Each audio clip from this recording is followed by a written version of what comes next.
Olá, Vanderlei Nunes. Você está disposto a ser mal interpretado?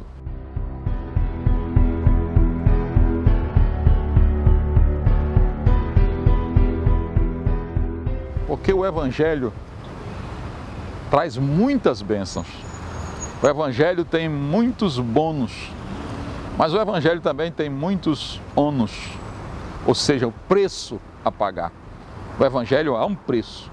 Quando você assume Jesus como seu Salvador, você está assumindo também um preço, que é seguir Jesus. O apóstolo Paulo vem e diz que aqueles que servem ao Senhor, que são piedosos, que vivem uma vida de piedade, padecerão perseguições. Ou seja, quando você se posiciona como cristão para fazer a vontade de Deus, é certo que as tuas vontades vão sendo colocadas de lado. E quando você assume também que Jesus é poderoso, que Ele fez lá no passado, que faz hoje e continuará fazendo, você também paga um preço por isso. É interessante porque os apóstolos passaram por isso. Nós temos um texto aqui de Atos 2, quando no dia de Pentecostes, o texto é muito claro, porque os apóstolos estavam falando em línguas e as pessoas estavam ouvindo os apóstolos, cada um na sua língua. Eu vou trazer para hoje, para nós entendermos melhor. É como se Pedro estivesse falando e as pessoas estavam ouvindo. Existiam pessoas ali que eram da França, um exemplo trazendo para hoje, tá? Franceses, alemães, o alemão escutava em alemão, o francês escutava em francês, o inglês ouvia em inglês. Essa foi uma operação grandiosa do Espírito de Deus, que o texto bíblico fala sobre isso. Mas que havia naquele momento, como cada um falava também, ali entendia da sua maneira e retrucava e falava, e os discípulos todos ali falando em línguas, quem estava de fora começou a ouvir aquilo e começaram a desprezar os apóstolos. Começaram a falar mal contra eles. O texto bíblico diz assim, ó, Atos 2, verso 12 e 13. Vou ler do verso 11. Tanto judeus como prosélitos, cretenses e arábios, como os ouvimos falar em nossas próprias línguas as grandezas de Deus, todos atônitos e perplexos, interpelavam uns aos outros, falavam uns para os outros. O que quer dizer isso, rapaz? O que está acontecendo? Que é isso? Que coisa nova? É isso que estavam querendo dizer, que coisa nova é essa? Mas os discípulos estavam ali.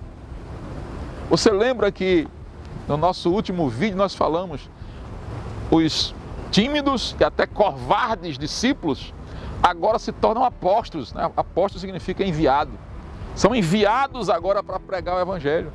E Pedro, que negou conhecer Jesus antes, que depois Jesus o trouxe, né? Falou com ele, e ele citou 3 vezes que amava Jesus, 3 vezes ele negou, 3 vezes ele teve que dizer que amava Jesus, apesar de tudo, apesar das suas dificuldades, das suas fraquezas, mas disse: eu te amo, Senhor, tu sabes que eu te amo. Pedro agora no dia de Pentecostes, não é mais aquele Pedro, é um Pedro mudado, é um Pedro transformado, porque o Evangelho tem esse poder. Você não pode falar de uma pessoa que você conheceu há 5, 7, 10 anos atrás e achar que ela é a mesma pessoa se você não a viu mais depois que ela veio para Jesus. Porque se Jesus entrou de fato na vida dela, ela mudou completamente. Ela foi transformada. Deus é o Deus que muda, Deus é o Deus que transforma. Basta lembrar que o primeiro milagre de Jesus foi em um casamento. E ele mudou, ele transformou água em vinho, para mostrar que ele é Deus que muda até a natureza. Ele muda também a natureza do ser humano. Ele muda uma pessoa completamente. Deus é Deus de transformação. E ele mudou Pedro. E aí no dia de Pentecostes, o tímido Pedro, o outrora tímido Pedro, agora é um Pedro valente.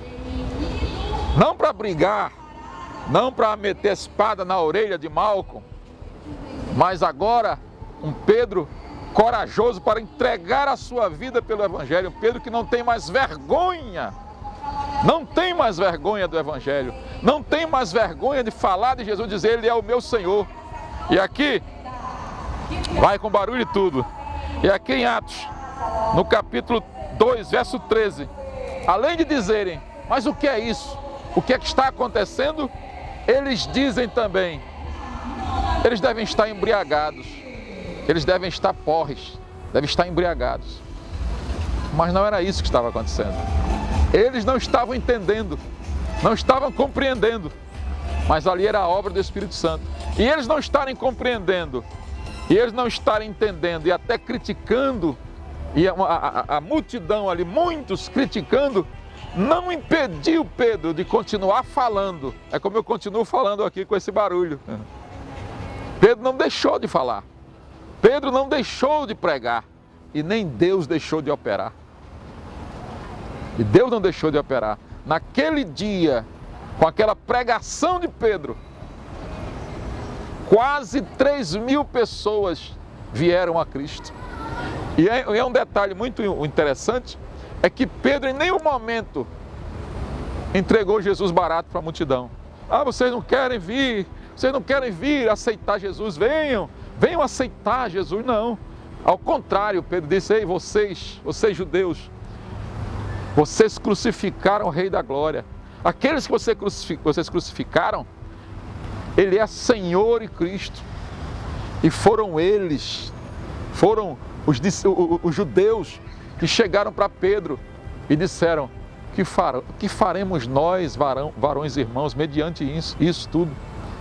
Veja, Pedro vem e traz uma palavra poderosa que toca no coração deles, que rasga o coração deles. A palavra vem e diz que eles foram compungidos, ou seja, tocados no profundo, convencidos pelo Espírito de Deus, convertidos pelo Espírito de Deus, para chegarem a Pedro e dizerem, o que faremos? O que é que a gente tem que fazer então, mediante tudo isso que você está falando? Veja, antes a multidão estava criticando, a multidão não estava entendendo e por não entender criticavam. Mas Pedro não foi dissuadido por isso.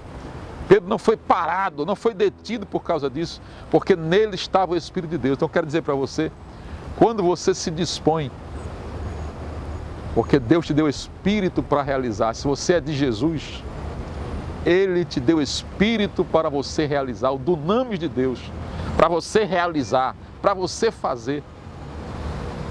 Nada poderá te parar, não é a crítica de alguém que vai te parar. Não é porque estão te criticando, não é porque estão falando mal de você, não é porque estão dizendo para você que você não é capaz, que você não tem condição. Deus capacita você, a palavra que eu trago para você é essa. Deus capacita você, Deus tira a tua timidez e dá para você ousadia. Porque, meu querido, nunca o mundo entenderá Jesus. Nunca o mundo entenderá o Evangelho, a não ser que Jesus abra os olhos deles, a não ser que Jesus abra os ouvidos, a não ser que Jesus abra o entendimento deles. Jamais eles entenderão, jamais eles buscarão por si mesmos o Evangelho. Ao contrário, estarão sempre contra você, sempre contra o Evangelho, sempre criticando. Mas você permaneça firme, firme, Deus é contigo. Aqui em 1 Coríntios, no capítulo 1, verso 18 diz, certamente a palavra da cruz é loucura para os que se perdem, mas para nós que somos salvos é o poder de Deus. O Evangelho é poder de Deus para a tua vida. Por isso, meu querido, minha querida, abrace o Evangelho do poder de Deus. Não se incomode com tudo que está acontecendo ao teu redor, com as críticas. Permaneça firme. Seja capaz de sofrer pelo Evangelho, mas o triunfo é sempre grandioso. Começa aqui. Os resultados, os frutos começam aqui e eles ultrapassam, vão até a eternidade, porque Deus tem galardão para você aqui e na eternidade. Escreva para mim aqui nos comentários se você tem sido perseguido por amor a Jesus, as lutas que você tem enfrentado por ser cristão, por estar em Cristo, por estar firme na fé. Mas saiba, Deus é contigo. Grande abraço.